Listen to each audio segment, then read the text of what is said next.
Next topic is, did COVID-19 create an economic depression?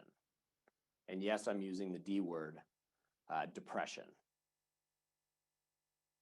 So if we were just going to look at things like GDP, unemployment, those types of measurements, the short answer would be yes. Because when you have GDP drop in one quarter, and you can see this kind of in this box, 31%. That was the largest drop we've ever seen in any quarter. That is by definition, kind of what at the start of a depression. Now, we can sit back today and recognize that that did not happen, but why didn't it happen? It didn't happen because we had massive stimulus. We had stimulus from the government, and we had stimulus from the Federal Reserve. So that was super powerful, and it obviously kept the economy moving forward, whether it was providing resources to small businesses, providing money from unemployment benefits, direct checks. I mean, we had a stimulus coming from everywhere, and we continue to do so. But one of the things that it really reminded me as I was reflecting and looking back at this past year is, because America is such a wealthy nation, because we have so many wealthy companies, because we have such high prosperity, we were able to go through a full shutdown, or I guess I feel like it's a full shutdown in being in California. We went through a partial shutdown of the economy, and we were able to weather that storm because we were able to throw money at it. Now, I realize when you're, well, we realize when you're coming from a wealthy nation or a position of having assets, which our government does, our companies do, it allowed us to print money, to put stimulus out there, and our economy kept moving forward, and it kept and it's on a healthy way towards recovery.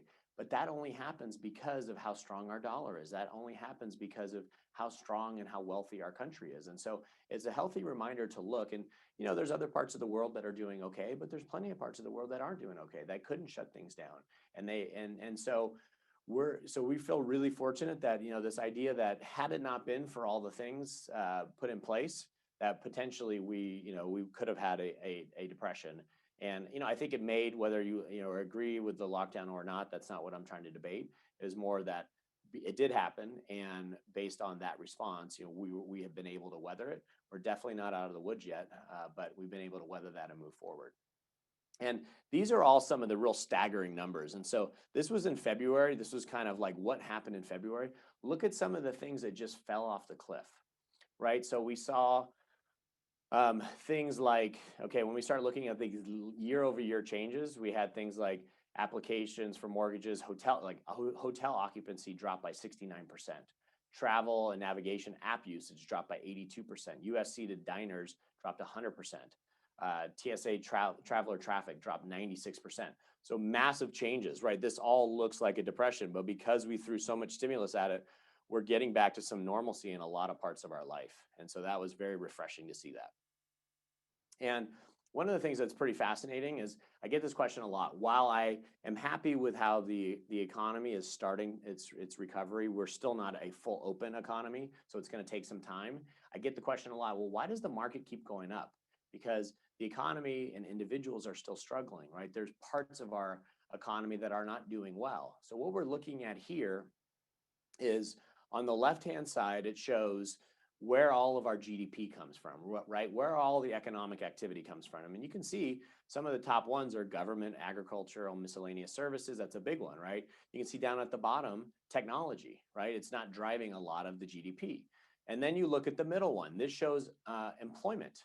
So this actually shows November 2020 employment. So this middle one shows where are the jobs, right? So what's pretty fascinating is that you can see the top box, 36% of our jobs are in government-related sectors. And you see at the bottom, 2% of our jobs are in direct technology-related sectors. And then when we look over at the right-hand side, December 2020, the S&P 500, this represents the index value of these companies on our exchange. 38% was in technology.